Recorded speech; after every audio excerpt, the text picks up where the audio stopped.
سؤال في عنا وبحيي حاكوا عبريسين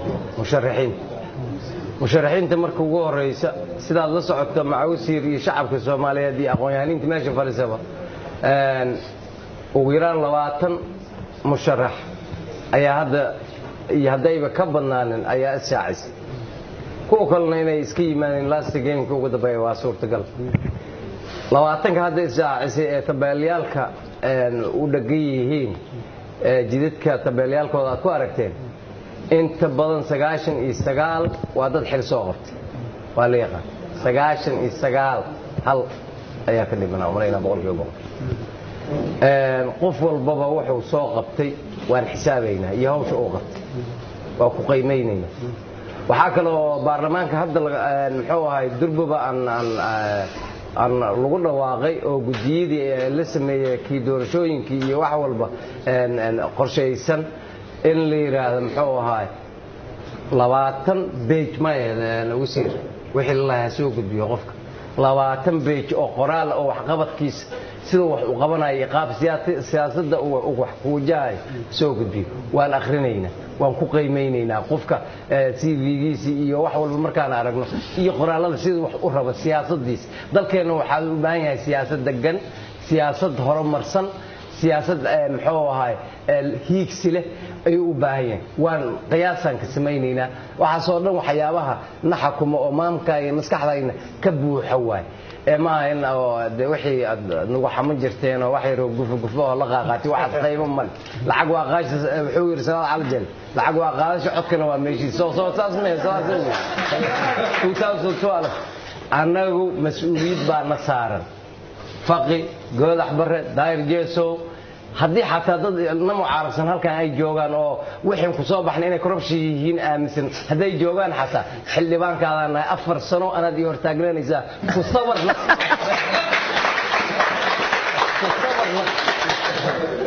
إثنين اللي تربطه أو جستات هذا بريتو في أنا كمثلا إن السياسة دي يحلمان إن أنا هناي ما نقول منها يهدي أنا كل إنتنا كوكلا غبناي هذا بريتو واحد نقول شقيار توا التاجتة هو لايف واي واحد تاجتة إن اللي يرى واحد برتياته هو إرد قفك حلك مركز هاي أتوقع قيمة سيد أو سبرت واحد مهمة أنا هيك سبب لنا وقيمين إن دتك مشرحين لو أتنا استايلاي وصح هذين والبقلة ولا قاضي عشق قاضي وحول واسku jirta markii aan ka qadaynana waxaan dhawaynaa idin kala garamayna guuleys basha 20 ka u timaado warna 20 ka maanta way timid daahir jeeso oo ku jir shalay xalay waxaan arkay TV muxuu ahay website aan ku qoranayo sawirkayga xataa isku jiro dad aan la qadeeyay oo la xashay waa la qadeeyay waa sax waa ogahay oo Cabdullaah xataa waa ila jiray laakiin بقول فيه بقول لي تاجروني أنا كنا وحاول شيء إن المسكحشيل كوجر نقفاس إن الهول أي ناس عطوا إن حل بعضه محوا عطوا ذويه وحقرصون وحاسة أكسره مرك حل هذا إيه إسكوا قرطان هذين كنا كيو تجوا إيه قرطان لو أتى أي دان إسكني جودان لكن أنا من أكل بحدورنا ما إيه كان أنت مضشة مضر وجر مالتي نلداري قف كمدة حلوان لا استاجي مضل إنا ينجرنا شيء أود دلك وحمانت قعنت كوهاي برلمانك وهو يدي دولة النمر السجا مانت الشرع كا وحكى الله وإيماني أنا قاعد لي هذا ما تتابع حسنا يعني بسم الله وحرب حلبان كتيسين أنك بارو مضل شرعي مياه مسماهن وحرب حق فيدراليزم كه وأدوكتين دلكو سيد الدستور كغضب كيس كواد وقبوا جمهورية فيدرالية مركب ما دام هنام فيدرال لقاعتي حقيقنا يتهدي أن ربنا هدي أنا ربين با وحاجة الشروع كهجيس قضب ككونتنات إلى كونتنيا أفراد حريرو كهالله marka xiriirdaas waxa kamid ah marka in la sameeyo doono golayaashaas waxa kamid ah madasha qaranka waxay ka hadlaysaa arrimaha siyaasadda aan dhameeyo horta shuruucda la sameeyo aan ka hadlo waxa jirayaan madalladaasi waxay ka kooban yihiin sida soo socota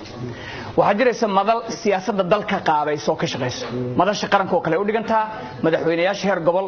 iyo madaxda heer federaal ayaa ku mideysnaanayaan mas'uuliyadaheeda iyo wax kale waay waxaa jiraysa madal looga hadlayo arrimaha dhaqaalaha dalka waxaa jiraysa madal looga hadlayo dawladaha hoose hadda waxaa jiro madasha for example ay wasaaradda gudaha ay hogaamiso madasha xiriirka dawladaha ee ka kooban 12 wasaaradood iyo xafiisyada madaxweynayaasha oo la sameeyay dhamaadkii sanadkii tagay mid kala jirto November 20 aan sameeynay wasaaradda leedahay waxaa jiri doono kale sharci baarlamaanka loo gudbinayo wasaaradda laga rabo oo la yiraahdo intergovernmental relations framework waa systemka ay ku xiriiraan dawladaha heer federaal iyo heer dawlad goboleed haddii kale dalku leesma waafajin karo programyada iyo siyaasadaha iyo shuruucda hadda waxaad ogtihiin waxa la sameeyay waxa weeyaan sharciga xiriirka dawladaha noocyada kala yihiin sharciga 140 aan idin dhameeyo 148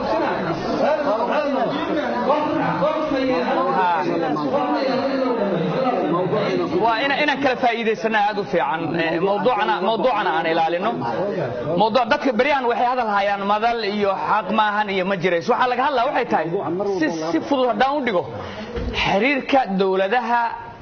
heerar keeda kala duwan 148 wuxuu qabaa laba kabin ka koobanta la ka kooso heer dawlad goboleed uu ka kooban yahay dawladii hoose iyo dawladii heer maamul goboleed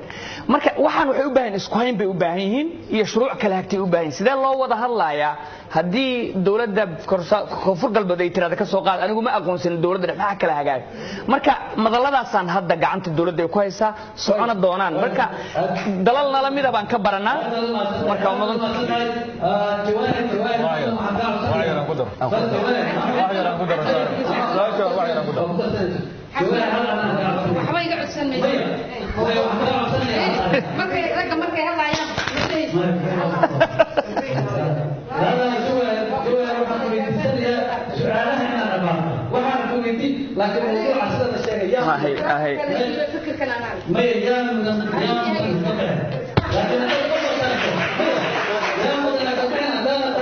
ما شاء الله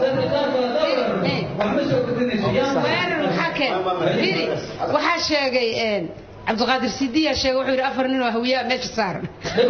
مركا إلا ويرنا يوم ماشي مجرتين وحربا فرت وحنكون فرح سنة بسيلك صومالي وحيتر هذا المعذر وين استقانا عقبات الدين دعضو هنت بابا دوجرو قرن دمها دوجرو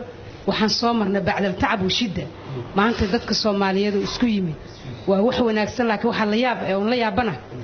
waa in wax haysata rag Soomaaliyeed in guuxaysa laakiin waxa ku hor dhex baabaayo waa bulshadii mujtamaci isku soo wada duub doodaha iyo qaabka loo wado nin walba meeshuu rabo u dhigaya mid halkan ka boodaayo wuxuu u jeedaa mid kale mid marka inta nin ka dhex guuxayo qof ku dhex jiraba macna badan ma sameynayso maanta waxa aan joognaa waa hotel Jasiira waxaan Ilaahay uga mahadinaynaa horumarka aan hiigsanayno inuu yahay waxa aan ka hadlaynayaan dooranaynaa ahmiyadda ugu weyn waa kaas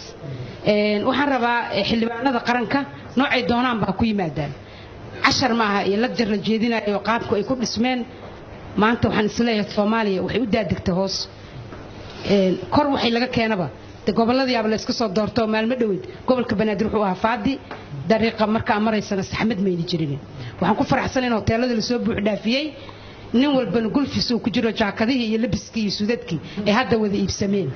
taasoo macnaheedu uu yahay ninka halkaas fadhiya nina u ciil qaba hadda arkay raga boodo xilay kontani kowda ergada kamid aha oo looma codayn marka waxaan leeyahay horta sidaan hadda ay ku wada yimaadeen waa idin kugu hambalyeynayna Ilaahayna xilka idin la qaado waa maadi mid kale waxay tahay in la isxaqiro ma xuma qofku waxba uu daleeyay karaa aan waxaan ku faraxsanahay maanta inaan goodax bare oo xildhibaankayga ah marna wasiirkeena arrimaha gudaha ahaa xilligii Sheekh Shariif ragga isla soo shaqeynay panelka ay saaran yihiin waxaan xasuusanayaa maalmaha kamid ah ku yiri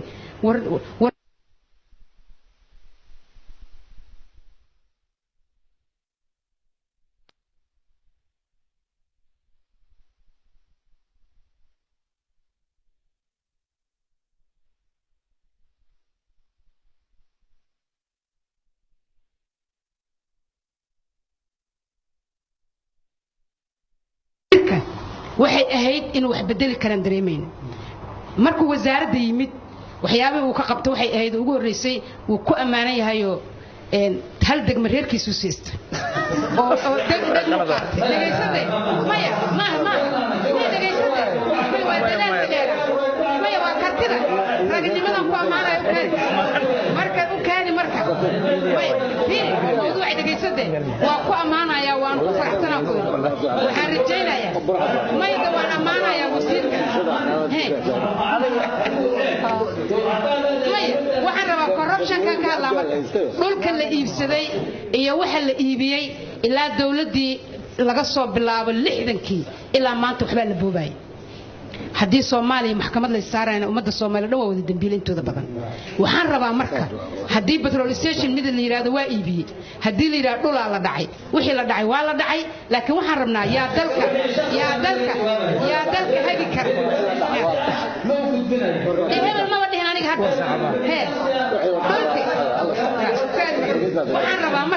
waxaan rabaa inaan idin weydiiyo dhammaantiin xasanow adaa waxaa isu keenay Soomaaliya horta dhaqankii iyo akhlaaqdii iyo behaviorkii iyo dadnimadeena meel ku dhacday ka soo gudub doodani hadday ku saabsan tahay waa sida la sheegay ayaa mudan waxaan rabnaa xildhibaanada inaan weydiino waa kale maalinba Facebook marka in musharaxiinta iyo boorarka iyo la wada maro ee mid walba la isu soo yeero waxa adkaanaya qof walba qofka ka dhex guuxay sidoo ku heli doono waxaan rabnaa marka dadka Soomaaliyeed inaan mid isugu baaqno Ilaahay subhanahu wa ta'ala marka inaan ka barno hogaanka hadda jooga haduu xasan sheekh waa shakhsi waa la bedeli karaa xumaan karaa mid kalena way iman karaa laakiin kan imaanayo dhammaan dad bulshada shaqo ka soo qabtay oo soo wada fashilmay oo dad wanaagsan iyo dad xun way isugu jiraan cidda aan dooranayna marka waxaan rabnaa cidda aan dooranayno calaamadaha lagu dooran wax badan lagu celiyay looma baahna Soomaaliya maanta waxay u baahan tahay dabka lama shidanayo hooyadu way dhibaataysan tahay sayidka marka ka daadagta ama baarlamaanka hormarayso 100 boora suran xilligan haddan aan joogno intee qadaysa marka xildhibaanada waxaan rabaa inaan weydiiyo qaabka aad ku timaadeen anagoo ku raali oo aan hadda cidna idin bedeli doonin maxay tahay waxa ugu mudan oo aad isleedihiin dawladdan hadda joogto waa dhaliisheen ma midda damba noocan ay ahaan doontaa ma mid kale aad noo keeni doontaan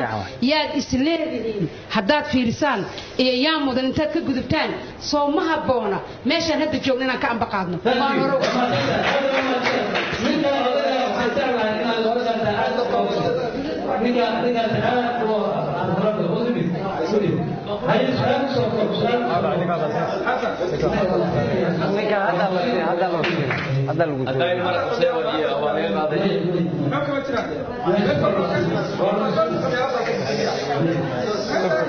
waxaan su'aal weydiinayaa kulli waa hadalkayga waa 3 su'aalood waaye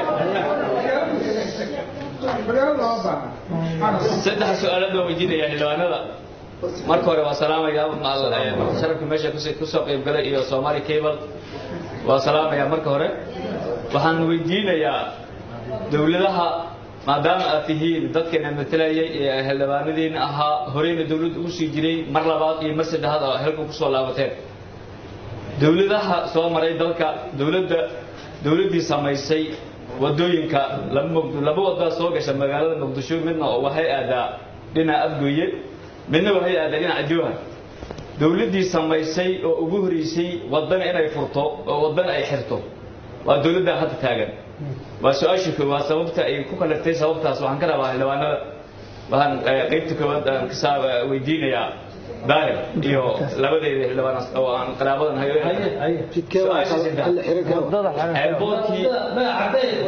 wadada xiran waa mid daafeed waxaa taala 53 isbaaro mid Jowharna hal haba ma taalo waxaan rabaa inay jawaabaan dawlad goboleedka la weydiiyay su'aasha labaad airport oo Soomaali oo dawladda joogto maamul goboleed ha ahaato si aysan ahaan airport la xanibay oo la yiri diyaarad kuma soo digi karto waxay ku taala gobolka Shabeellaha Hoose khaasatan number 50 waxaan rabaa sababta ku dhacday inay ii sheegaan su'aasha saddexaad ma su'aasha sigurta adiga nabooyin hasan adiga kaamil ma ku jirta su'aasha adiga ma loo yeertay aan hadal aniga aan hadal hadda kaamil ku jirtin waa gaarkee tartiib su'aasha saddexaad nin oo xilka oo markii hayay waxa hadda ka hadashay gabar walaashay ay ugu hormartay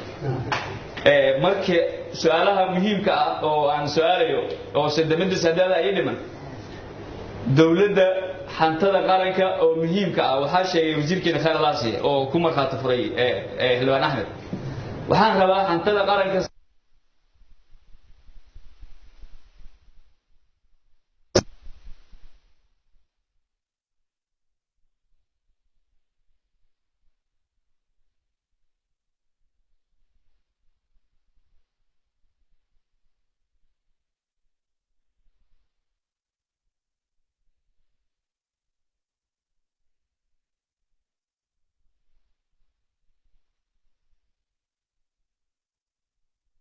dawladdu waa dhaleesheen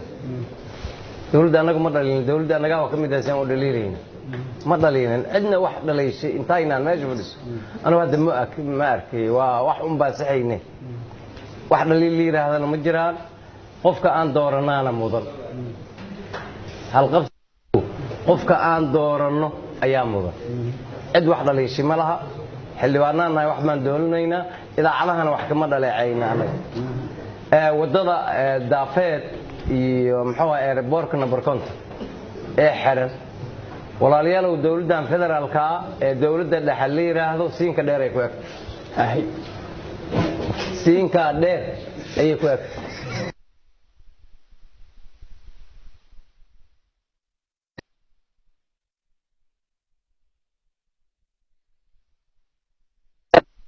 حكومه سين كادير wax ka xaga anaga nagula ma xisaabtami karo waxay ila mid tahay boosaaso liigu la xisaabtan boosaas ma wax maan qaban kara taasay ila mid arunta ka hadalno Soomaalnimo aan wax hadalno si wanaagsan oo waxa fiir qofka bilaadanka maskaxdiisa galay aan ku xisaabtan siin ka dheeray dawladdu ku agtay number 50 ma jirto afgooy ma jirto meel ay jirto ma naqaan